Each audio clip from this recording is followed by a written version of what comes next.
Assalomu alaykum aziz kuzatuvchilar. Bugun sizlar bilan gijja, gelmitlar kasalligining kelib chiqishi, yuqish yo'llari, aniqlanishi, davolanishi va asoratlari haqida gaplashamiz. Gijja kasalligi bu gelmitlar organizmning oshqozon, ichak, jigar, o't yo'llari va boshqa ko'z, hatto miyaga ham o'rnashib joylashishi mumkin. Gijja kasalligi qanaqa qilib yuqadi? Odamdan odamga va hayvondan odamga yuqishi mumkin.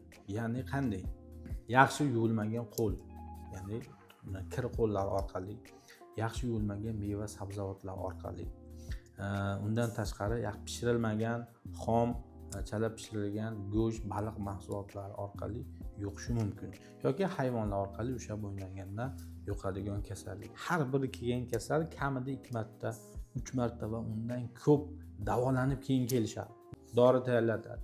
Eng oxirgisi internetdagi har xil dorilarni zakaz qiladi, ichiradi, oxiri yana olib keladi. Shuncha narsa qilsam ham bolamda o'zgarish bo'lmayapti. Gijjaning tuxumi qolib ketadi ichaklarda. Sababi gijjaning tuxumi bu qobiqli, devori bor, po'stlog'i bor.